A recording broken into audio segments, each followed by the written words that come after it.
నమస్తే మామ, నేను వీడియోలో చెప్పాను కదా నేనైతే లొకేషన్ చూపిస్తాననేసి వాటర్ ఫాల్ది. సరే ఇప్పుడు చూపించేస్తారు పదండి. మీరు ముందుగా మన పర్లాకిలో స్టార్ట్ అయ్యి జిరాంగం జంక్షన్ వరకు అయితే మీరు రావాలి. జిరాంగం జంక్షన్ వరకు మాక్సిమం మీకు 30-35 కిలోమీటర్స్ అయితే వస్తుంది. ఇది జిరాంగం జంక్షన్ అనమాట. ఇక్కడ నుంచి మాక్సిమం ఒక జిర్జిరి వాటర్ ఫాల్ 5 to 6 కిలోమీటర్స్ వస్తుంది. లొకేషన్ పర్ఫెక్ట్గా చూపిస్తాను. ఆ జిరాంగం జంక్షన్ దగ్గర మీరైతే రైట్ తీసుకొని ఒక 5 కిలోమీటర్స్ లోపలికి అయితే వెళ్ళాలి.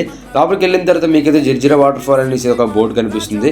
అక్కడికి వెళ్ళిన తర్వాత మీరు తిన్నగా వెళ్ళిపోకుండా రైట్ సైడ్ చూస్తే మీకు దారి కనిపిస్తుంది. ఆ రూట్ లో మీరు వెళ్ళిపోయారంటే స్ట్రైట్గా వెళ్ళిపోయారంటే మీకు 1/2 కిలోమీటర్ వరకు మెట్రో రోడ్ అయితే తగ్గుతుంది. తగిలిన తర్వాత ఒక 100 మీటర్స్ ఉంటుంది. ట్రెక్కింగ్ చేయాలి, కిందకి దిగాలన్నమాట. వాటర్ ఫాల్ దగ్గరికి అయితే వచ్చేస్తాం అనమాట.